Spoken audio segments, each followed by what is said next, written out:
నమస్తే, నేను మీ Devika. Welcome back to my channel Devika hair delights. ఈరోజు నో ఆనియన్ నో గార్లిక్ ఇంకొక రెసిపీ చూపిస్తున్నాను మీకు. అది బెండకాయ కుర్కురే అండి. ఇది మనం పప్పు కానీ పప్పుచారు ఎందులోకైనా చాలా నంజుకుని తినేలాగా చాలా బాగుంటుంది. సో ముందుగా బెండకాయలు తీసుకొని వాటిని అలా 3 భాగాల కింద కట్ చేసుకొని స్టిక్స్ కింద కట్ చేసుకోవాలి. మధ్యలో ఉన్న గింజల్ లాంటి గుజ్జు ఉంటుంది కదా వైట్గా, ఆ గుజ్జు మొత్తం తీసేయాలండి. తీసేస్తే అవి ములక్కాడ కాడల్లా ఉంటాయన్నమాట.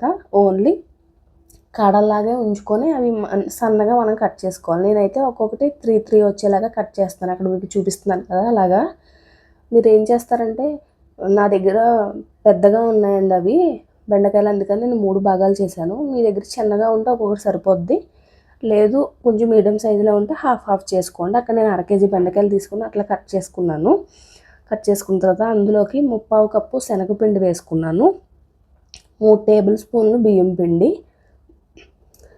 1/2 టేబుల్ స్పూన్ సాల్ట్ వేసుకున్నాను. జస్ట్ చిటికెడు పసుపు వేసుకోండి, ఎంత వద్దు చిటికెడు వేసుకోండి పసుపు అనేది. 1 టేబుల్ స్పూన్ కారం యాడ్ చేసుకోండి. మీ దగ్గర ఏ కారం ఉంటే ఆ కారం అనేది యాడ్ చేసేసుకోండి. అందులో జీలకర్ర వాము చాలా చిటికెడు కొంచెం వేసుకోవాలంతే, ఎక్కువ వేసుకోవద్దు. 1/2 టేబుల్ స్పూన్ చాట్ మసాలా వేసుకొని 1/2 టేబుల్ స్పూన్ ఆయిల్ అనేది వేసుకొని చాలా స్మూత్గా పిండి అనేది కలుపుకోవాలి. ఎందుకంటే మీరు రఫ్గా ఎక్కువ చపాతీ పిండిలో గట్టిగా కలిపేస్తే అవి స్మాష్ అయిపోయినట్టు నలిగిపోయినట్టు అయిపోతాయండి కాడలు. అలా వద్దు, జస్ట్ స్మూత్గా ఆ పిండి అంతా బెండకాయ కాడలకి పట్టేలాగా మీరు మొత్తం కలుపుకోవాలి. ఈ ఇంగ్రీడియంట్స్ అన్నీ దానికి బాగా పట్టాలండి. ఇందులో మీరు వాటర్ ఏమీ యాడ్ చేయొద్దు, ఎందుకంటే బెండకాయలో ఆల్రెడీ తడి ఉంటుంది కాబట్టి, కొంచెం జిగురు ఉంటుంది లైట్గా, కాబట్టి తడి ఉండడం వల్ల మీకు వాటర్ అనేది పట్టకపోవచ్చు. ఒకవేళ పడితే కనుక జస్ట్ మన చేతిని అలా తడి చేసుకొని 1 టేబుల్ స్పూన్ వాటర్ అనేది కొంచెం వేసుకుంటే సరిపోద్ది అంతే. తడి అనేది మ్యాక్సిమం సరిపోద్ది. ఒకవేళ సరిపోకపోతే 1 టేబుల్ స్పూన్ అనేది యాడ్ చేసుకోండి. నేను ఇక్కడ అలాగే నాకు సరిపోలేదని 1 టేబుల్ స్పూన్ వాటర్ అనేది యాడ్ చేశానండి. జస్ట్ అలా చిలకరించాను అంతే, ఎక్కువ వేయద్దు, మళ్ళీ గుజ్జుగా అయిపోతుంది, జిగురు అనేది వచ్చేస్తుంది మనకి, ఫ్రై కింద క్రిస్పీగా రావు ఎక్కువ వాటర్ వేస్తే. సో 1 టేబుల్ స్పూన్ వాటర్ అనేది యాడ్ చేసుకొని అలా కలిపేసుకొని, అడుగున పిండి ఉండిపోతుంది కదా, అప్పుడు పైకి కోటింగ్ లాగా ఒకసారి ఇట్లా జస్ట్ ఇలా అనుకుంటే మీరు సరిపోద్ది అంతే. అది ఒక 10 నిమిషాల పాటు రెస్ట్లో పెట్టేసేయండి. 10 నిమిషాలు నానుతుంది అనమాట. సో 10 మినిట్స్ పాటు పక్కన పెట్టేసి స్టవ్ వెలిగించుకొని ప్యాన్ పెట్టుకొని ఆయిల్ హీట్ చేసుకోండి.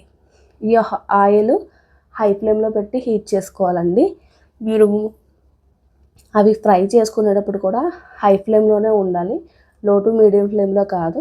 ఎందుకంటే మనకి క్రిస్పీగా రావాలి కాబట్టి, ఆయిల్ అనేది హీట్ బాగా అవ్వాలి కాబట్టి హై ఫ్లేమ్లో పెట్టుకొని కాయించుకోండి. ఆయిల్ అనేది సరిపోతుంది. మధ్యలో టెస్ట్ చేసుకోండి, ఆ పిండి కొంచెం పైకి వచ్చిందంటే సరిగ్గా కాగినట్టు అంతే. మీరు కొంచెం మనం పకోడీలు ఎలా వేస్తామో అలాగా ఆ బెండకాయ ముక్కలు అనేవి కొంచెం వేసి మంచిగా గలగలమని సౌండ్ రావాలి. ఇప్పుడు మనం అరటికాయ స్లైసెస్ కింద కట్ చేసుకుని వేపితే ఎలా సౌండ్ వస్తుంది, అలా గలగలమని సౌండ్ వచ్చే వరకు మంచిగా ఎర్రగా వేగాలి. ఎర్రగా రావాలండి, బాగా వేగుతాయి. మీరు గ్రీన్ కలర్లోనే ఉండేలా కొంచెం తీసేసారనుకో అవి వేగవు. సో మంచి కలరు క్రిస్పీగా రావాలి. అవి వేగినాయి అంటే అర్థం ఏంటంటే అవి గలగలమని సౌండ్ రావాలన్నమాట. అలా సౌండ్ వచ్చినప్పుడు అది ఇంకా కరెక్ట్గా టర్న్ అయిపోయినట్టు గోల్డెన్ బ్రౌన్ కలర్లో. సో అప్పుడు మీరు తీసి పక్కన పెట్టుకోండి. ఇలా మీకు ఎన్ని వాయిలు వస్తాయో అన్ని వాయిలు కూడా ఒకదాని తర్వాత ఒకటి వేసేసి వేపేసుకొని ఒక బౌల్లోకి తీసేసుకొని సర్వ్ చేసేసుకోవడమే, అంతేనండి. చాలా ఈజీ, ఇందులో అసలు ఏ ప్రాసెస్ ఉండదు, కానీ ఎంత టేస్ట్గా ఉంటాయంటే చెప్పలేం. సో ఇలాంటి కుకింగ్ వీడియోస్ కోసం మన ఛానల్ అయితే సబ్స్క్రైబ్ చేసుకోండి. మీ ఫ్రెండ్స్ రిలేటివ్స్కి షేర్ చేయండి, లైక్ చేయండి. నేను షార్ట్లో కూడా కొన్ని రెసిపీస్ పెడుతున్నాను, మీరు అది కూడా చూడండి. మొన్న షార్ట్లో నేను వంకాయతో పెరుగు పచ్చడి చేశాను, అది కూడా నో ఆనియన్ నో గార్లిక్ అండి. సో మీరు హ్యాపీగా చేసుకుని ఇంట్లో తినొచ్చు, ఎంజాయ్ చేయొచ్చు. సో మన ఛానల్ అయితే సబ్స్క్రైబ్ చేసుకోండి. చాలా టేస్టీగా ఉంటాయి. తప్పకుండా ట్రై చేయండి. లైక్ చేయండి, షేర్ చేయండి. Thank you so much.